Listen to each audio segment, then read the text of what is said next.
Hello. Hello. Welcome to the first new episode of Unscripted with Sonia, and I am so excited to bring on a guest and to share the new realm of the podcast with somebody that is fairly impressive, and I'm excited to get into some deep conversation and good chat. Welcome, Ryan Booth. Thank you very much. Thank you so much. Ready to rock and roll. Let's get straight to it. Yeah, straight in. And I want to ask you, you shared a post the other day. Yes. We'll get into your social media through this, but shared a post the other day about a really sexy Volvo. Yes. So tell me, what took you from the Volvo to the Ferrari? Take me on the journey. So back then, I did have a nicer car at one point, by the way, but the Volvo, so I was trying to save, and I was just thinking, even though I had a bit of cash at the time, but I'd saved up over the years, so I was working on the railways at the time. I'd been on there like 4.5 years, and during COVID, a lot of businesses were like going downhill a little bit because of what works on the rails, and it's obviously by the government in the UK. Mm-hmm. They were just throwing work at us, and I was thinking, right, well, I was just kind of at that point, I was just cruising in life where it was like getting up, do your job, go home. Coasting. I was just flatline completely, where it was like I had enough to survive, but there was no real big chunk of money coming in every month where I could save and I could invest, and I couldn't do anything at that point. And then that's when it took a little bit of a turn, where it was like, right, COVID's kicked off. They had us off the job for a couple of weeks at first while they were sorting everything out, because they had to put there were like new systems of one way in, one way out on the rails, all your masks, health and safety, all this stuff. And during that 2 weeks, I thought, I've got a bit of a break here, and I love playing around on bikes, like whether that be like e-bikes, whether that be motocross bikes, whatever it is. It was like a hobby that I've had all through my life, and I used to watch videos on YouTube on how to fix them. Basically, If I had an issue with them, I thought, right, I'll go on YouTube and I'll order the parts and I'll fix them myself, get them off eBay or whatever. So I thought, I've got a couple of weeks off here, I'll go and buy a bike and play around for a couple of weeks. And through that, I bought a bike, I put up a couple of posts online, and I got a couple of inquiries through it. And this one, I wasn't even trying to sell it, and they was like, oh, where have you got this from? Because I did it all up, all nice, and they was like, so buy it if you want. So I thought, I'm only going to need it for a couple of weeks, I'm back to work down in London, so I'm not going to get any use out of it. Sold it straight away. I'd only been at it for like a week, and I made a half decent profit on it. So I thought I could use it as a bit of a business opportunity. Like, COVID's going on, and people are wanting to buy bikes because they want to get out, whether it's like pedal bikes, motorbikes, or whatever. People have got a lot more time now on their hands that they didn't used to. So that was a little small business I ended up getting my brother to help me with. So I was like, right, well, this is a second little business. It's a little bit of a hobby. When I'm in London and I'm not doing what I'm doing I'm not working on the rails at the time, I'm in the evenings when I've got some spare time, I was going online sourcing bikes, getting my brother to help me picking them up, help him fix them, because he's a bit like a mechanic, so help him get him to fix them, and I'll put them back online and I'll sell them, because we had a little bit of cash at the time. So then that started really kicking off, and I probably had that business running for about 2 years. They then changed my day shifts onto night shifts, and it was double time. Okay. So I was thinking, right, well, I'm doubling up here. I'm doubling up, plus I've got this other stream of income now. Okay. So that's when I originally started stacking up a little bit more money. But then I thought, I'm earning good money now, but I'm spending a lot more money. So I was like, right. So I sit down and have a look at my finances and thought, right, I need to start cutting back on a few things here. I don't need no expensive car, I don't need this and that. That's when the Volvo come in, because my granddad had it and he weren't using it. It was parked up outside, and I was like, yeah, my granddad's car at the time. So I thought, I'm probably going to get ripped for this, but I really need to start saving this pot up here, or getting a little bit older. And what age were you then? I think I was like 30, 31. Okay. So I thought, right, I'll strip it back here, and I was getting terrorised for driving that car around, but I thought, I'm not bothered, I'm just stacking cash. I was gonna say, do you care? I weren't bothered, because at that point I thought, I've done it all, I'm not really bothered. I've had a few nice cars back in the day and whatever. I really do not need to be spending money on it. Like, I can use that money to invest and start spinning and using it. So I was like, buy 5 bikes at a time and get them spinning. If I can earn a couple of grand a week off them, then I'm happy. So I was thinking, right, well, that's what I kept doing, just about cars, bikes, whatever I can get my hands on. It was constant buying, selling, buying, selling. I had a good run of about 2 years with that. And then I obviously stacked a lot of money up from there. And just as COVID finished, I just thought, right, I've got a nice chunk of cash now. I want to go and travel. And everyone was like, well, you're just going to quit your job? Because they were basically saying, work was saying, if you quit, then the job might not be open when you come back. And I was self-employed anyway, but the guy that I was working for was like, you can't just drop everything, leave us in the shit, really. And then I'm like, all right, so no problem, I'm going to take the risk. So at that point, I just went travelling. I was away for like 8.5 months, literally just travelling everywhere, a lot in Southeast Asia, South Africa.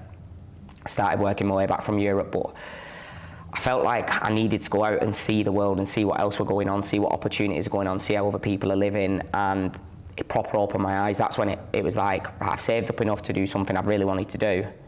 And when I seen how other people were living and how things were operating in other countries, I was like, there's a lot more going on in the world than just being stuck in England. Yeah. Do you think like selling the bikes and all of that gave you that hunger? You know, that was the kind of pivot. Yeah, because it was like, because all my life I'd just been like, kind of on your standard 9-to-5s, I'd never really been in a position where I thought, I can utilise my time here doing something else and getting an extra stream of income. And that's where it kind of, since then, I've always had my fingers dipped in different pies, here, there and everywhere, whether it's something small, big, whatever. If it takes off, it takes off. If it doesn't, at least you've tried it and you've still got your main focus. Like now with real estate, I've got my main focus, but I've got my fingers dipped into loads of different pies still. And then, after that, it was in the back of my mind, like, I need to make a move. I need to get out of the UK. I felt restricted. And that's basically how the journey started from the Volvo. And the Ferrari, like, we both know about social media, the appearance of how things look to everybody. Yeah. Like, how does that Ferrari actually make you? What does that feel for you? Like what? It's a big achievement. As a young lad, it was always a dream of like owning a supercar. And in my head, I always had it right. I need to make £1 million and I need a Ferrari. Like that was when I was younger. It was like everyone thinks about it and everyone's like, right, but how the hell do you get there? You don't know how things are going to go good. They're going to go bad. I've had so many ups and downs all my life. I've hit rock bottom probably 3-4 times now, where it's been literally skint, having to borrow money. And I feel like you have to go through them stages to excel. And then when I got it, it was like such a good sense of achievement, because it's like, right, I've put 110% here. I've gone all in here, dropped everything. I was dropping like groups of friends, like weekends out, doing literally everything. I just thought, right, I'm locking off. I'm in my room. I was working stupid hours. I'm talking like some days 15, 16, 17 hours. There's days when I've got up at like 5 a.m. in the morning. I've gone to sleep at like 1 the following morning, because I've just had to stay up. And I thought, I'll do as much as I can, really build my social media, speak to every single person, and there's always work to do. It's like whether you go through your phone book and you're going back through the same people, it can take you weeks just to get through them prospecting. Yeah. I bought that, and it was like, right, you've got to be at a certain level now to be able to get to that stage. And then it's like, right, you've hit that milestone. What's the next milestone? Because you get in different groups of people. Like I'm in these supercar rallies, some high net worth people, or you could be pulling up, like I'll go for lunch I always start eating now, or drinking, or having coffees, meetings in expensive places. And when you're pulling up and you're in a car like that, automatically attracts a different kind of people. Yeah.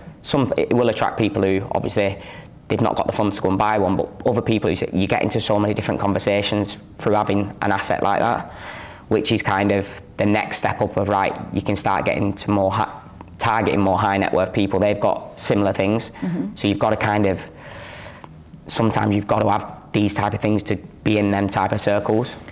And what do you think you need within your personality? So like, what have you used in your personality to strengthen you through this? And what have you had to, like you said about locking yourself away from your friends and different things and saying no to stuff and working 15, 16 hours. What parts of your personality have helped you in your journey here, right? And what have you had to kind of squash? So squash, obviously I've stopped drinking. That's only recently, but I feel like that was holding me back quite a lot, because again, it's not the type of people I want to be around constantly, especially for business side of things. And then I think personality-wise is just being myself. Like a lot of people say I'm like very unorthodox compared to like your normal agent out here. Like I turn up to meetings in gym kit, like, or just smart casual, and very, very rarely I'll turn up in a suit unless I'm at an event. Yeah. Very, very rarely I'll put something, so I'm very stripped back. I'm like, I'll say it how it is. Mm-hmm. You either like me how I am, or I'm like, I've turned so much business away, genuinely from just being you? Yeah, from just being me, because I'm thinking, like I've had people comment, I'm like, oh, like I'd never buy off someone with tattoos and whatever, or like you can't do this and you can't do that. I'm like, well, that's the way I'm doing things. If you don't like it, then you're not the client for me. Do you know what I mean? Well, like when I was coming over to, somebody said to me like, oh, what about your tattoos? And like I only got my sleeve was for my 40th, so like it wasn't like it's been my whole life. It was just I wanted it, I got it, and then it was like, well, I can have tattoos. 100%. You know, if people don't like, I'm very much the same. It's like what you see is what you get. Yeah, and exactly. I try and stay true to me. So there'd be a lot of swearing. There'd be a lot, like obviously a bit more polished in front of a client, but just being you, I think, You've is got the to key. be. And I think, well, in Dubai, is that something that's? I feel like it is a bit frowned upon, because a lot of conversations I'm having with other people are like, you really don't care, do you? Like you don't care how your appearance is. Like I've started getting a little bit controversial on socials as well, because it works. And like, it's not me. When people meet me in person and then they see me online, sometimes they're like, he's actually not like that. Whereas like my videos, and yes, you have to have a little bit of a persona on social media, like, because that's what people like, and that's how social media works. But then when it comes down to the business side of things, I only use that as lead generation. Then as soon as it comes into face-to-face meetings and stuff, that's where I really shine, because it's like I am very smart with my numbers, and I know how to work things, and I know how to do business. But that is just a lead source. That is it. Yeah, it's throwing a bit of controversy out there, a bit of energy to draw people in. Yeah. But then, does that draw the right people? Like, do you think if you showed up online fully as you all the time, do you think that would work? I don't know, because it's like what I'm doing now is clearly working. It's working, so why would why would I want to? That's my niche, and I feel like you need a niche in the market. And some other people, like some very, very good brokers in the market, but all of them seem to be very similar. So I thought I'm doing the complete opposite and see if it works. And if it works, it works. If it doesn't, it doesn't. So I feel like if I did go a little bit more professional and I did start I feel like it can be a little bit robotic, and people don't want to see robotic. Well, some people do, some people, again, it depends what audience you're attacking. I feel like there's no right and wrong answer, because there is people I see who constantly just put facts and figures on there, and they're unbelievable at what they do. Like, I watch it personally every day, and for me it's more, I watch that person for knowledge, but people, a lot of my leads come through nothing real estate related. It comes through going to the gym, holidays, and people are just interested in what I'm up to. They're buying into me rather than buying into. So it is still you. Exactly. I do enjoy your opinion on things, because it is different, and I like somebody that doesn't toe the line and speaks their truth, and you know that for me is really important. Yeah. Because authenticity is what people buy into. 100%, yeah, I agree. And Dubai is a busy place. Social media is a busy place. I mean, there's quite a few brokers in the market. We're all kind of going after the same thing, and a lot of people are saying the same thing. Exactly. So you have to bring an edge to it, and that's what I suppose I'm trying to do with the podcast, is to bring me to it, because I've worked very hard to become this version. Exactly. So it's the angle of what you take as an individual, because it's like we've all got different personalities. We've all got, like, yes, a lot of people work on different projects. Let's say, for example, the one that from last night in Hunter area, like there is so many brokers jumping on that. So what makes, there is going to be some people who have sold on there, like they've sold on there already, they've got a reputation in the market, they're going to be able to sell easily, but there's other people that are now coming into the market that are not as experienced with it, but people will still come and buy off you because They buy into you and they trust you and they know you've got your back from start to finish. You're going to be there throughout the whole journey. Whereas the other person, because they are doing so much business down there, they've only got one pair of hands and they've only got a certain amount of hours in the day. So if they've got 100 clients down there, how can they service 100 clients all at once? So they'd be like, well, I'd rather someone who's got 5 units down there, for example, and he's only looking after 5 clients down there. So it's a little bit more intimate with that agent. Some people like that. So it's not always good having someone who's fully active down there. No, it's people by people. Yep. What do you think gets your clients then to trust you and buy into you? I think just over time, just being, because I'm so active on social media, they follow me for a while. A lot of people follow me and they see the journey and see what's going on, because you've got to build your trust, credibility, your knowledge on it. So like I had a lead come through the other day, and I think they've been watching me for about 6 weeks before they'd sent me a message, and I started asking now, how long have you followed me for? Yeah. Like so I can understand where these leads are coming from. Yeah. And they'd watched my stuff for a while, and they've got to kind of understand you. And if you're not there and you're not active and they're not seeing what you're up to, they can see you in the gym every morning. They can see you're not going out getting wrecked every weekend. They can see you've got good reviews on there. You've got a lot of sales on there. So I'm an associate director of the company, so they can see kind of you've worked your way up, and straight away it's trust. They'll go, right, yeah, I trust him now. I've been watching his stuff. I can see he's selling. He's already sold in there. I'm looking at buying in there. Let me know, inquire. So it's always it builds over time, and then the leads start coming in, and then once them leads come in and you've been working with them for a while, and they might have bought another unit, or you've been keeping them on top of, like say for example yesterday I spent the whole day down Rack, off my own back. No one's asked me, go down there and get construction updates. Every few months I'll go there, and it's just keeping in touch with them clients and going, right, I'll give you construction updates, let me know if there's anything else you want, if you're stuck with anything, if you're moving payments over. I'm still active with them after the sale. Automatically they're going to refer me to, if there's anyone else looking, they'll say straight away, yeah, I've been working with him for a while. Yeah. He's very active, he's always on the other side of the phone, and that's again very important in this market, because some people, they get sold units and that is pretty much it. Sales done, I've got my commission, see you later. Like it's, for me, and I think the Irish in me, it's about building relationships with people. 100%. It has to be that. It can't be transactional for me. But what other brokers do, everybody has their own way, but for you in this new market that we're in, are you finding that the job's changing? It is, yeah. I feel like I wouldn't say it's changing too much, but you've got to, it is, you've got to adapt to, like, say for example, I was doing rentals, then I went into secondary, then I went to off-plan. I'm now jumping back into, I was solely off-plan, pretty much 90% of my work were off-plan because I prefer it, but people are a lot more hesitant, and it's like things are taking a little bit longer than normal. People are still buying, but it's a lot slower transacting. So I'm like, right, well, I'm dipping back into jumping in, getting my listings, doing secondary market. I've jumped on a couple of rentals that are in my area because it makes sense, it's easy, it's a faster market, especially with people who are living here than off-planning, because it's, let me see what's going on, let me see how long the conflict's going to go on for. It's holding their hands. Exactly. A little bit extra now, I think, is... Which I'm actually enjoying, because people are asking a lot more questions, so I've got to go back and find this information, so I'm actually learning a lot more. I'm using this as more of a learning period and a how to adapt period, which I think it'll be good for the market, because people do need to adapt. You can't just be, right, tunnel vision, this is what I do, that's it. Well, it doesn't make you a good agent, in my opinion.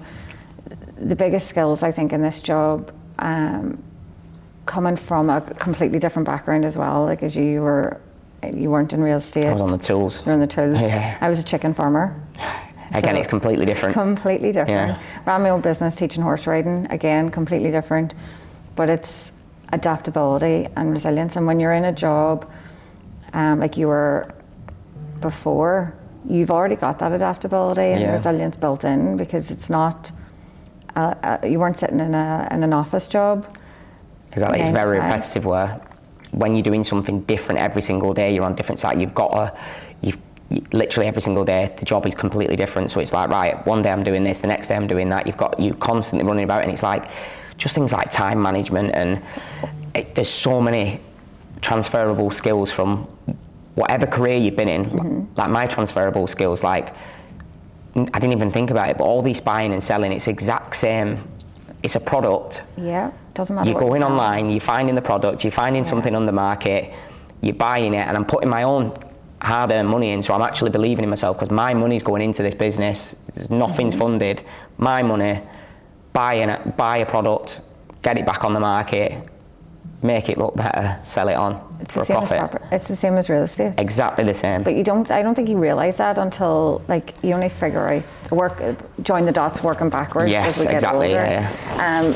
You said there about time management. That was going to be one of my questions to you. Like, you're so active on social media. How are you managing the balance? I mean, there is in life no real such thing as balance, but is there a time where you're actually off? Never. No. Never. Whilst I was in Thailand, it was the first time, because obviously the conflict was going on, I was still active on my phone. I weren't pushing any projects or anything whilst I was away, but I was still active on my phone in regards to, again, moving payments over, people having questions, sending emails, whatever. I was still active with that, but normally I'm full throttle 24/7, and it's so hard, time management, because your days change, diaries change, you get random calls out of nowhere where you've not even scheduled them in, and you're thinking, right, well, I've already got a busy day, and on top of that busy day now I've got something else has come up, and it's just like, anyone in real estate will tell you it is round the clock, no days off, your phone's got to be on, it stays on loud when I sleep. I went to the cinema 2 nights ago and turned my phone over, right, for 2 hours. Now, how I had the attention span for a film, I still don't know, but I just left it and I had it on silent and I turned it back over, and I was with girls that aren't in real estate, and when the film was done, the ream of messages, and it was like, we need an answer, and I was like, in my phone, the level of anxiety that went through me, I only clocked it when I went to go to bed, and I went, it's not normal. What it does to your nervous system, but I was like, I still love my job. Yeah. But the anxiety because I had 2 hours where I didn't reply to somebody. Yeah, it's a lot. It's a long time, and you feel bad, but it's like, even when you go to sleep, you feel like you're missing on something. I can't sleep proper because I'm thinking, right, well, a lot of my clients, if they're from over one side of the world, America or Australia, Canada, like that, say for example, they're on a complete opposite time zone to us, so I'm getting messages at 4 or 5 a.m. in the morning. I'm waking up at 6 o'clock, and it's like, the minute I get up, I'm speaking to them, trying to fit the gym in quickly. Whilst I'm in the gym and in between sets, I'm just trying to get back to messages, and then it's, right, now I'm straight into meetings, and you've still got to, on the way down, constantly on my phone all the way down, sending voice notes, messaging, phone calls, organising things that are going on for the day, and then someone tries moving something, and you've got to speak to 2 or 3 people, and I'm thinking, how are you managing your headspace? It's difficult. It's just not, you can't switch off. It's every night I'm just knackered. And burnt out. You'll be the same. Anyone in real estate who's doing well and they genuinely, they're tired. I hit this 2 o'clock slump, and then I'll come back round, but by 8 or 9 o'clock at night, I am brain dead. Yeah, it just, things are just you're looking at your phone, your eyes are hurting, your head's hurting, you're getting headache. I was looking last night because I was thinking, this can't be good for my eyes. I was looking, my average time last week was nearly 12 hours screen time. Why would you look at that number? I don't want to know. That's shocking. That's 12 hours just on your screen. And there's hours in the day when you're not on your screen. I could, say for example, now an hour at this time, I'm not even on the screen. I'm thinking it can't be good for you. No, I think it is. I am very much about checking in with myself and how I'm feeling. The emotional roller coaster that is this job. I mean, I'm addicted to it, but that comes off a little bit of ADHD and just going through the roof. How I'm hardwired. But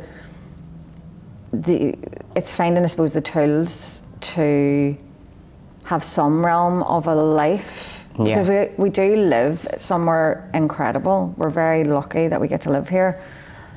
Do you find that you get to enjoy the little bits, or? I don't enjoy it as much as I'd like to, but what I try and do to make things better, say for example, I want to go and try somewhere new in Ras Al Khaimah, for example, like Barda Port's opened recently. What I'll try and do is I'll utilise work and try and tie it in with something in that area. So if I want to go and do a staycay, I'll think, right, I'll go down there, I'll work all day, all night, and I'll go and stay at that hotel because it's new, I want to go and stay there.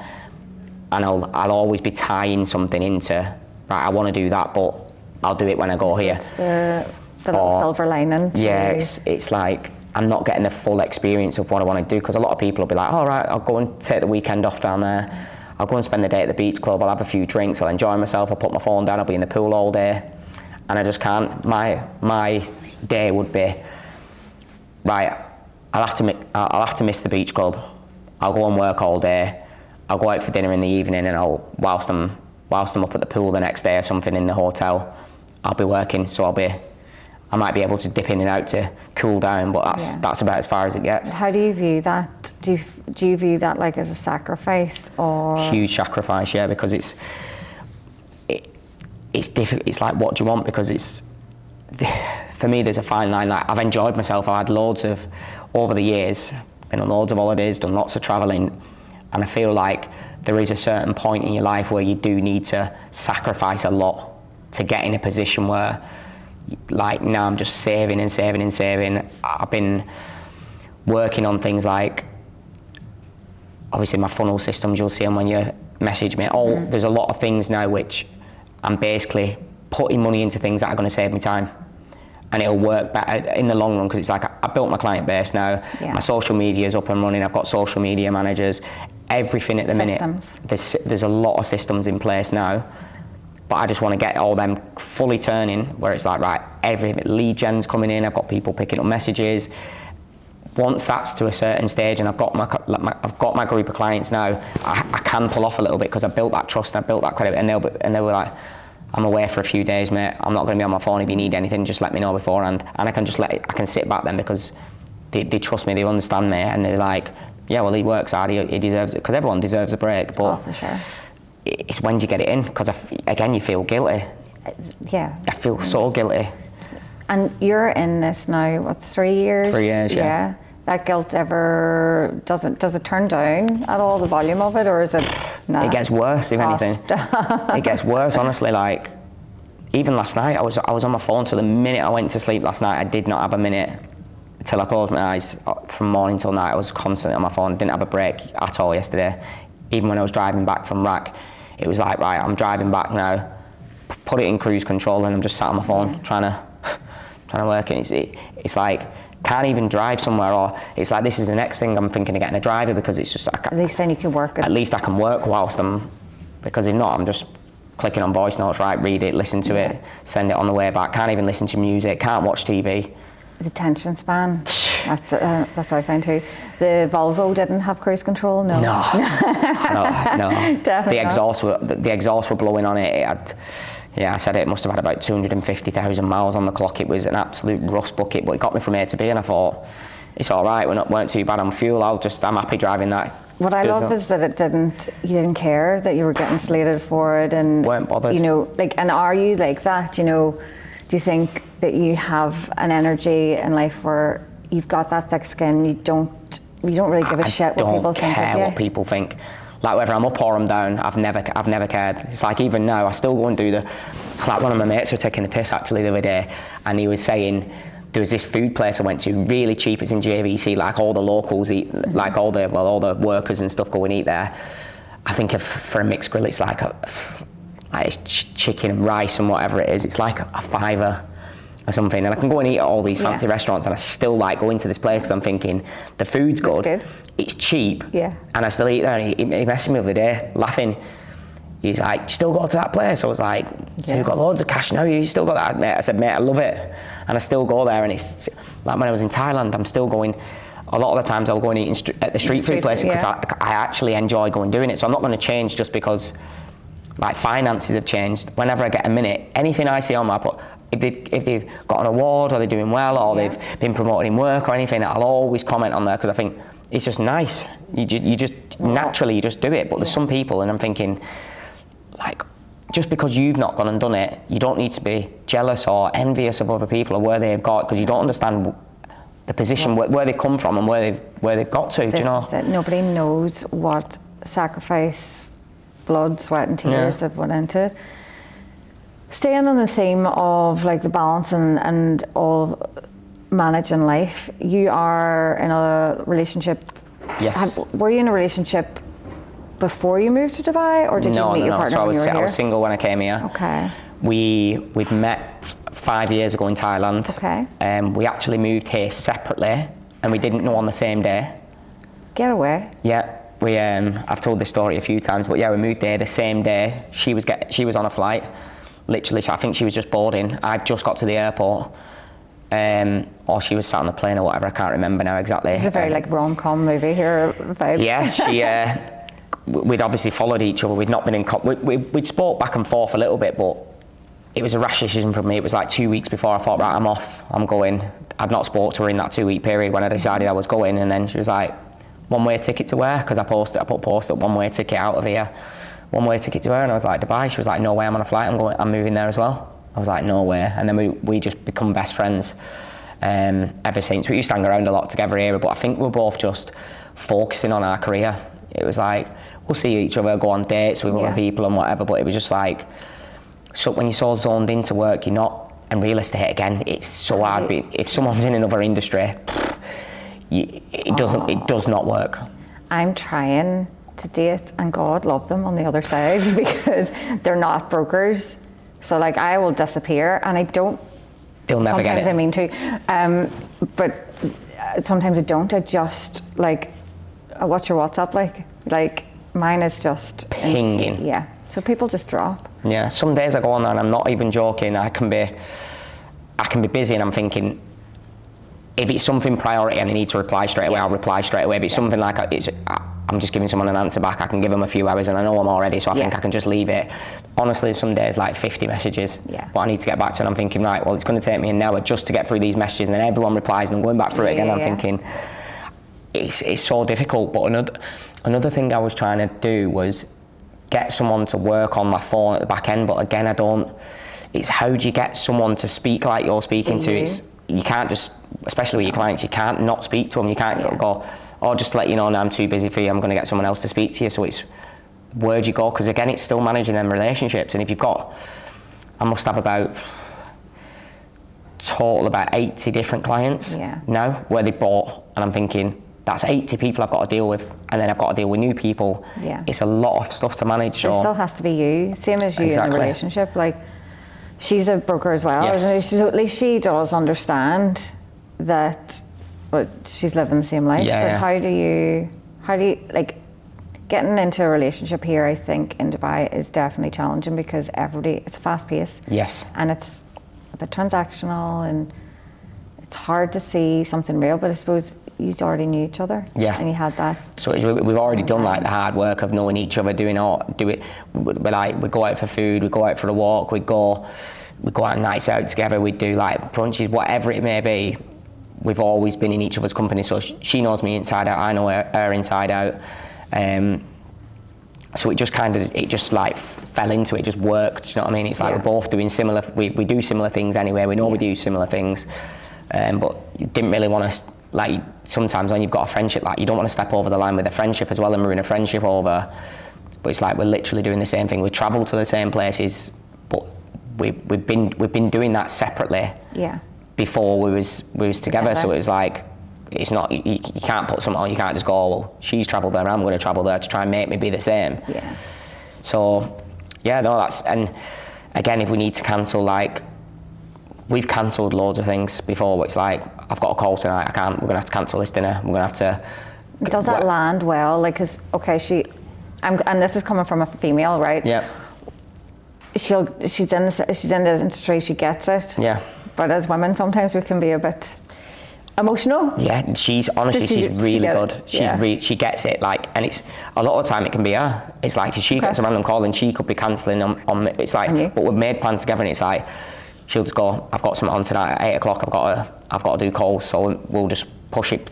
We'll push it to another night. And for us, it doesn't really make a difference, because it's like it's not something that's massively important. We're just going out for like a little date night, so we can push a date night back, or we can, if there's other things going on. It's like compromise and sacrifice. Like it doesn't matter for us. Yeah. It really doesn't matter. So it's kind of, it does work perfect, and I think it works very well as well that we work on different projects, and when we're sitting and we're like, we'll have food in the evening or whatever, and we're both sat there working, it's like something will pop up and we'll both have a conversation about it. So we're always back and forth about work because we're both very interested and both want to work hard, and we're building something together. So it's like, it does work a lot better than I thought it would, because sometimes you think, will it clash? Yeah. What do you think she teaches you about being better? There's a lot of things, to be honest. She does help me a lot with, like, she's very good on when, like, I'm fast paced sometimes and a constant, like, when to have a minute. Like, sometimes when we weren't together, I literally wouldn't have a minute. I'd be sat, like, if I'm having food, I will not come off my phone. I'll still be sending voice notes while I'm eating and whatever. She teaches me to do that. To be present? Yes, to be present, perfect word for it. She has helped me a lot with structuring things, like when you're doing proposals for clients. She teaches me a lot with that, because I'm not very good on a laptop, and I'm not very good at using, like, your spreadsheets, and like, I'm good at numbers, but how to present numbers to someone, she has helped me a lot with that. So I'll sit there and I'll see something she does and I'll be like, I like the way you've done that, show me how you do it. Yeah, but what about deeper level? Like, what does she teach you about, like, what does your relationship make you be better at as a person? Not your skill sets on the laptop. Right. Sorry, right. I thought you meant in regards. I thought you were going to get a whitewboard out and do a presentation here. No, I thought you meant in regards to work. No, I'm like, you as a person, because that's important. Yeah. So I think with her and the relationship, I think you've obviously got to grow older. So it's like, she's helping me learn a lot of, because I've not been in a relationship, I've obviously been in relationships, but it's how to, I've obviously been in relationships, but I've been single for a long time, so it's like stepping stones of, right, well, you've got to start thinking about kids, you've got to start thinking about speaking about finances together, there's a lot of stuff which you don't realise when you're single to going into a relationship, how much is actually involved in that relationship. Because you're not just thinking of yourself, you're thinking of two people. Yeah. Everything's two people, whether it's just everyday things, food, like holidays, her family, my family, like there's a lot of different angles of, right, I've not just got to think about me now. You've got to start thinking about, right, you speak about kids, marriage, like the future and where you've got to make sure everything's aligned between the two of you throughout. Where I've literally, before I weren't bothered about getting married.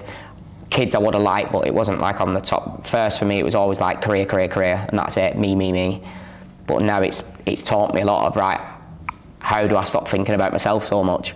It's hard though. It's hard. When you've been single for a long time, you have this hyper independence. Like that's where I'm at. So I was supposed to get married like 5 years ago, and I called it off. Yeah. And it was the right thing, but I've stayed single. I've chose to stay single since then. Now everybody's like, right, are you going to let somebody back in? And I'm like, fuck, I don't know, like, because I've tried, but you have these barriers, and I don't know if you find that, like, because you're focused on yourself and your goal. So much, yeah. And I think it was like that for years and years. It was like, that's why I wasn't bothered about going into a relationship. It was like, some people actively go out and look, and none of us were looking. Like, it was just kind of, right, that's it. It didn't bother me at all. At first I thought, I'm happy travelling, I'm happily doing my work. I like being on my own a lot. Yeah. So it's moving from being on your own, but again, we've got like a little office in the house, so if we need our own space and whatever, like sometimes she'll lock off in one room, I'll lock off in another room, we'll just go, right, we'll just blast it now for 2-3 hours, get what we need to do, and then we'll come back into a room together. But it sounds like you've built a real partnership. Yeah, it's good, really strong. And you've talked about not drinking now.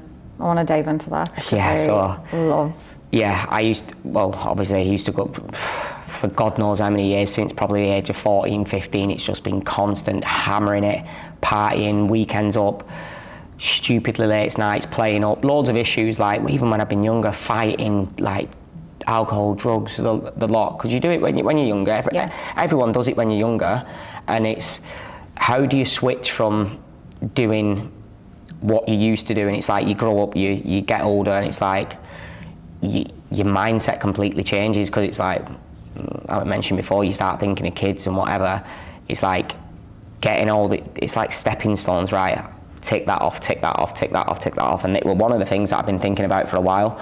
And I don't say in the last like year, I've not been, well, probably 2 years now, I've not been out a lot. Yeah, well, you wouldn't have time. I've not had time, but if it's like someone's birthday, I'll still go out, and we might end up on a brunch. We go out about 12 o'clock in the afternoon, and I'm not getting back till like 5, 6 in the morning the following day, and I'm thinking, it's a long old night out, and it's like I'm raw off the next day. Yeah. Like I'm out on a Saturday night, I'm rough all Sunday, I'm eating shit. Monday I'm still rough, I don't want to do anything, I'm tired, I'm not going to the gym, and it just knocks my whole routine. So when I got back, I thought, you know what, I'm going to actually give it a go now. And I know you mentioned you've been off it for like 3 years, which is unbelievable. It's until you actually go and do it and you realise how fresh you are. Like it's what, I've been a month in. It's how much sharper does your mind feel though? Miles better. Yeah. I'm so focused. I'm on the ball. I'm hitting the gym. I've not really got excuses. Where when you're on that booze, you've got 101 excuses. Yeah, I think you don't. It's about keeping promises to yourself. Yeah. You know, when you're working on yourself and working hard in your career, if you set promises to yourself and keep them, you're going to be sharper. You'll show up better. But as soon as you add in partying and drinking and all of that shit goes out the window. Your nutrition goes. You stop training.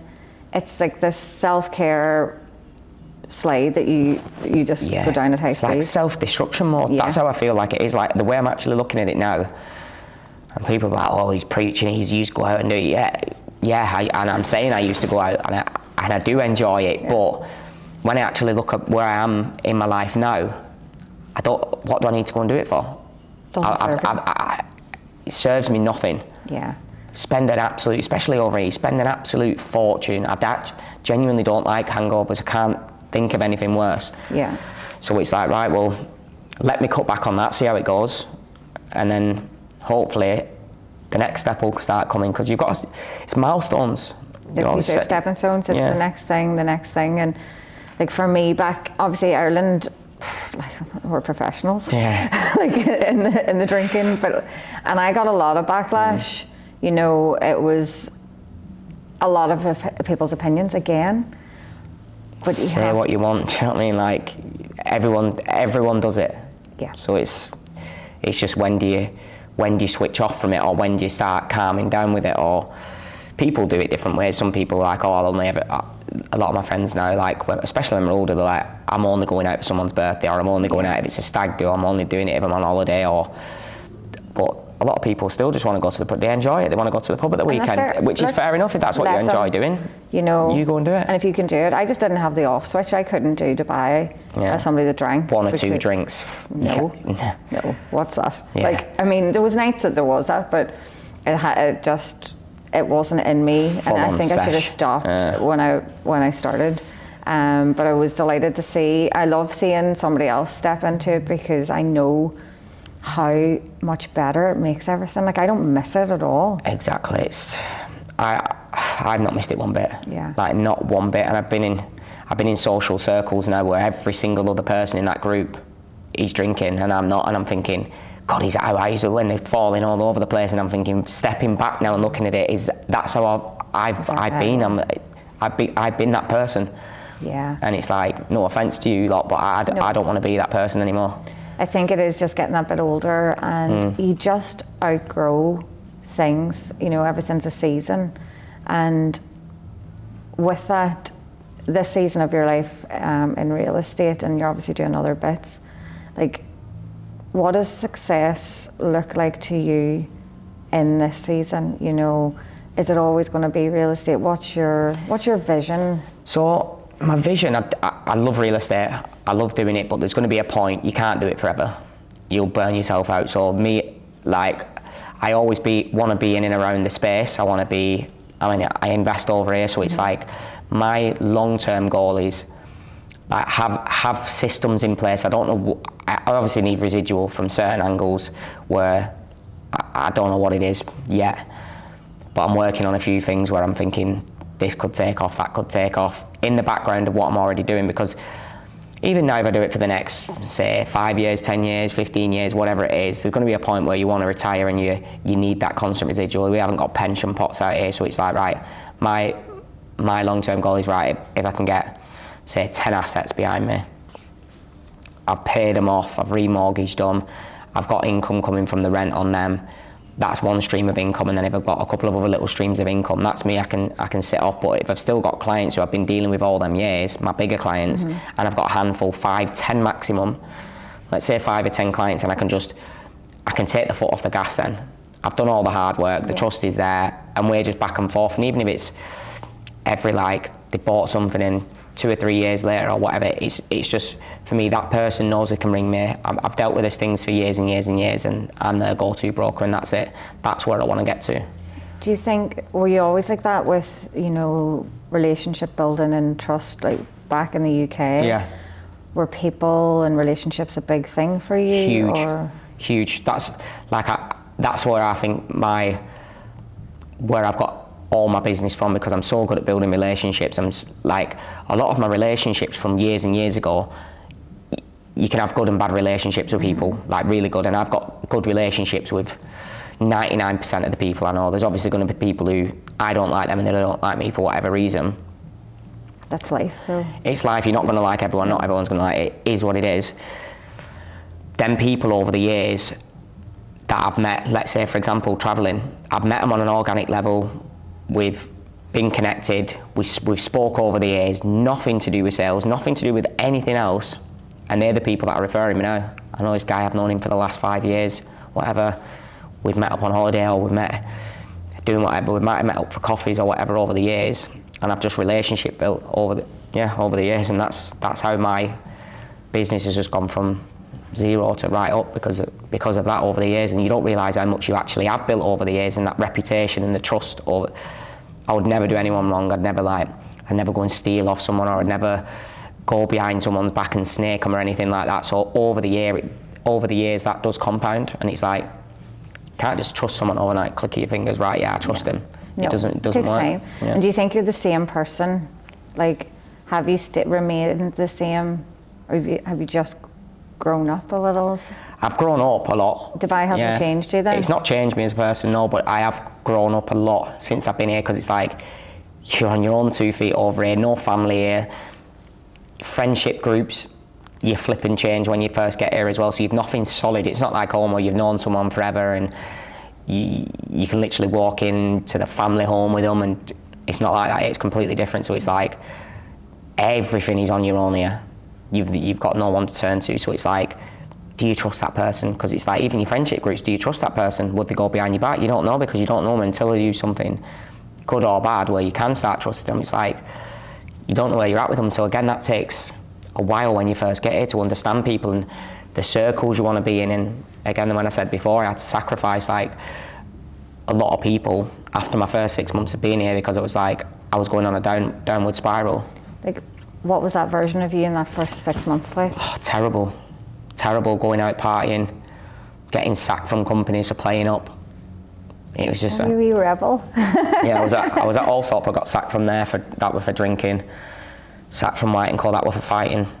Okay. Literally I was 2 days in, and it was just like I weren't really bothered about anything. Do you know what I mean? I weren't thinking straight. So it was just like, and again, both times, drink. Yeah. Do you know what I mean? You don't know what you're doing, and you've had a bit of a mishap with someone or whatever, and then all of a sudden it turns sour, and then you wake up and what have I done? Yeah. So yeah, nothing comes of that. And I think again, the people you're around when you're in there, and I was always around agents, and I'm always around agents that are going doing that, and I'm thinking, I don't want to go and do that. You are the product of your environment. Yeah, and is the 5 people that you spend the most time with? Yeah, and they're all good people. Yeah. It could be like, I'm always, now it's like, it's a routine of being around the right people. Like, I'm around people in work that are constantly working hard. I'm around people that are training hard around me, like PCs and stuff like that. My missus, they're all a very, very good influence on me. Yeah. And what do you do to keep your headspace right, apart from the people around you?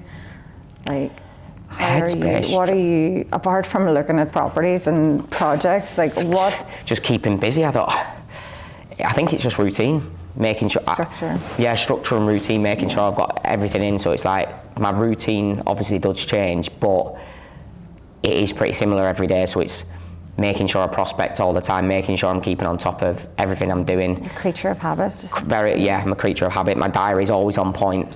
Well, I have to say, bringing you onto this was very efficient. Yeah. And like, hats off to you, because I know you're so busy, but you were like, right, I need to know this and this, and I was like, yeah, no problem. Yeah, as soon as I've got all the information, that's why sometimes I can seem a bit like short and snappy on messages, because it's like, tell me where I need to be and what I need to do and I'm there, kind of thing, because I've got so many, I don't really like too much plates. Yeah, I don't want it, because you can be spinning 15, 20 plates a day, and it's like, I can't, as much as I'd love a conversation for the next however long, back and forth, I'd love to speak to you all day, but I genuinely don't have the time to speak all day about nothing, really.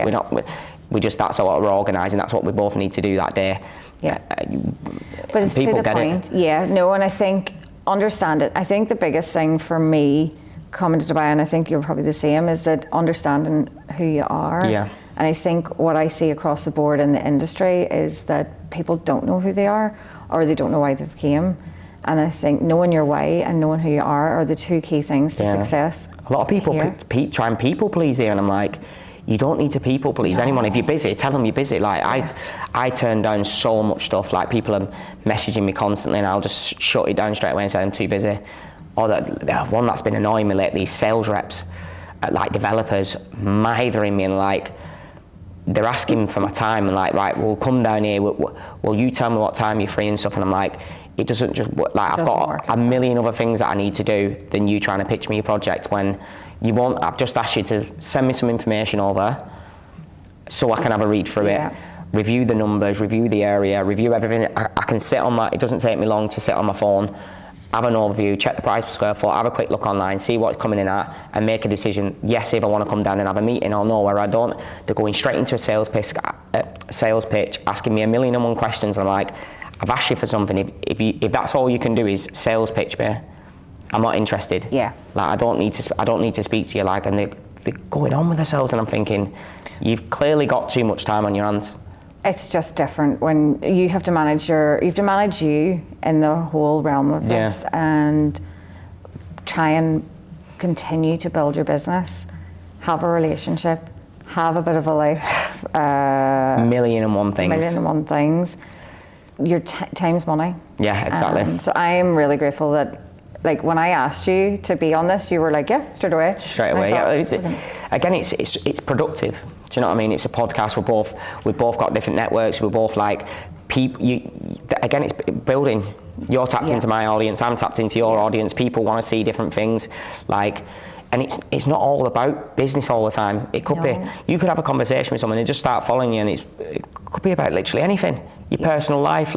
Where did you get your tattoos from, mate? Like where, or someone in my network might, I want to jump on the podcast that's tapping people into your side. It's like, go and speak to people, have them relationships. You might end up doing business in the next 2 years, 3 years, who knows, but. Do you think that you're just naturally born to do this and connect in with people and build those relationships? Definitely. I've got your energy. I'm massive on like being around somebody and knowing, like, I can feel whether we're going to get along or if we're not, and I get it fairly quickly. But your energy was so grounded and settled, and compared to social media where you are a little bit I'm active on there. Like it is different. Like you've just mentioned, I'm very different in person. When you meet me in person, that's why some people said, like, they can't work me out. They're like, well, he's shouting and screaming all over social media, but then when I actually meet him in person, he is like, he's so calm. I'm on the ball. I'm very structured. I'm whatever. And then, it's a difficult one, because that's what you got to do. But going back to that, like, I remember when I was young, like all through when I've been younger, from probably the age of, well, it had been primary school really, I've always had it in me and had been nicknamed like Del Boy and stuff like that. That's what I thought when you were saying about the bikes, to be fair. Yeah. And I'm thinking like, whatever he can get his hands on, I've always thought, money, how can hunger, like some other people around me as well where I'm from obviously Bolton in the UK, there was a lot of people around me whose mum and dad would buy them a lot of stuff. Go and buy a new car, go and buy this, go and buy that. And I'm thinking, well, my mum and dad have not got the funds to go and do that, just keep splashing cash on me all the time. Yes, I got a lot of stuff, but these were getting like really expensive things, and I'm thinking, well, I want it, if they've got it, I want it. And my mum and dad won't get it, then I have to go and buy it myself. And I've always had that mentality on, if I can't buy it myself, then I can't afford it. That's it. A lot of people wouldn't have that mentality though. Yeah. So I think that does take a lot of strength and determination and and grit. Yeah, you've got to. That's why it's like, after all them years, there were a point, there's honestly been so many times where I thought, is this what I'm cut out for? Because not real estate, but whatever job I've been doing, and it's like, because nothing was going.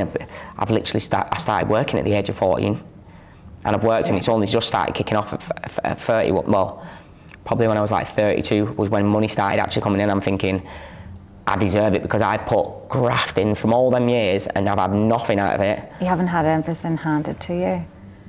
Absolutely nothing. It's been from the age of 14 to well over 10 years, like 10, 15 years plus of hard graft and nothing. And then it starts, and you're like, it's gonna come. Yeah. It's gonna come one day. Belief, yeah. And I knew it was gonna come, but when? I could have been 40, I could have been 50. I didn't know. But you could feel it. At some point, I was thinking, I've had too many ups and downs here. Way too many ups and downs. Something's got to pull through. Was there a moment in real estate where you went, I don't know if this is for me, or a moment where you went, actually, do you know what? This is going to be the thing. Like, was there a pivotal thing?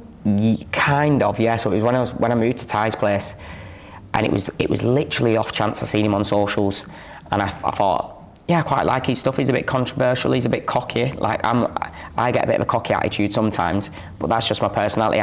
It's not even cocky so much. It's just I'm quite confident. Self-assured. I'll go and speak to someone, and again, that falls back from when I went travelling, because I've had to go up to groups of people that I don't know and going out, how are we doing, lads? Like, what are you up to today?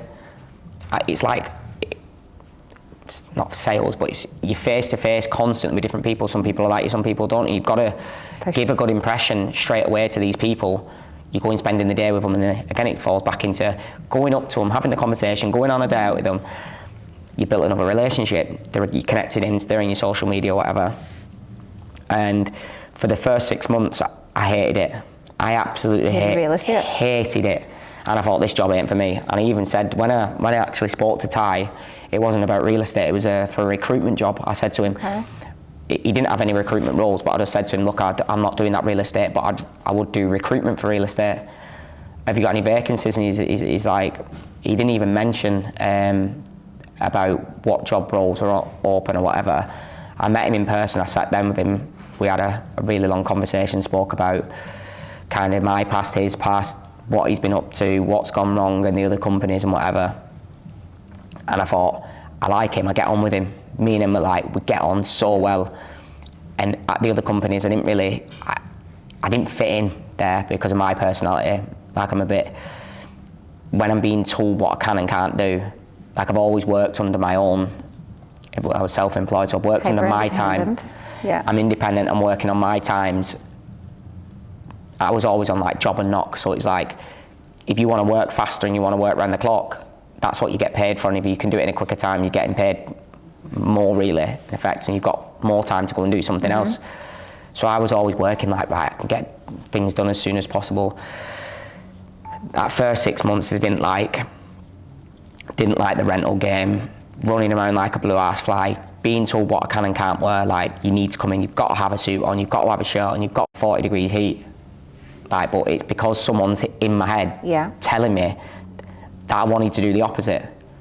So in a way, it's actually helped me, because I thought, when I went into with Ty, I went, I'm not coming in, like, I'm not going in a suit, I'm not being told, I've not got, like, what I've got to put in a request to go on holiday. Like, if I'm travelling and I'm networking over there, I'm going flying out seeing clients, I'm not putting a request in to say, yes, you can be approved, send an email and stuff. I'm like, it's just not you. It just doesn't work for me. Like I've never worked on that. Or you need to be in the office by 8 o'clock. So I'm on a call at 2 o'clock in the morning. I've got to be in the office for 8.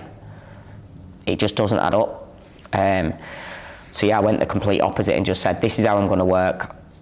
Not doing this, not doing that, not doing that.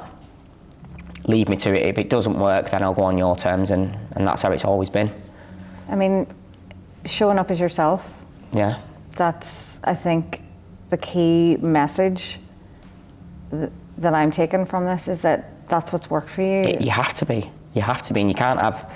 I do get the structure. Like, I'm not saying it's right and wrong. I do get why they do it, because there's a lot of younger brokers over here. Yeah. They've not got a business mindset. They don't know what they're doing, and they do need mothering. Like they need babysitting, should I say?